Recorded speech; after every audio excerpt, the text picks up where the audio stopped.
個故事講每一北歐神話同埋中國神話、日本神話嗰啲人嘅後代變成人，跟住主角係阿修羅嘅後代叫阿修羅明，係一個孤兒。佢有一日返學嗰陣時小息，同佢朋友約打一個怪獸，突然有一個怪獸襲擊嘅故事。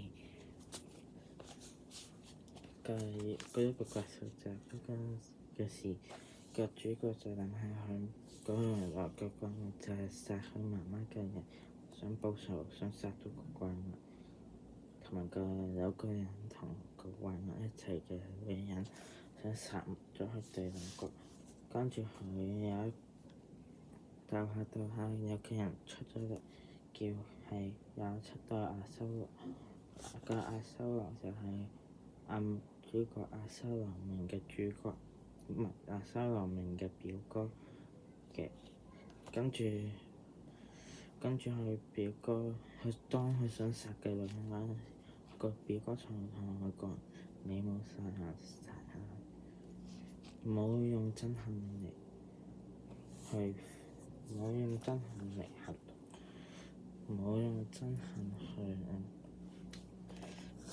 去，因為曾經憎恨嘅人就想殺佢，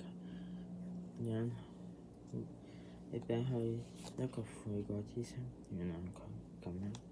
個人就咁樣同係。而家目前就畫到係41頁。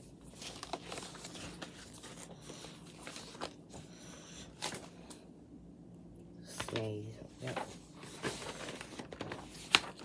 個畫到係咁樣就，我睇下我之前畫，畫得邊？我仲有一個作品係我畫修羅仲記重畫之前嘅漫畫，因為畫得冇咁好，所以我唔同大家講啦。咁我講到呢度啦，拜拜。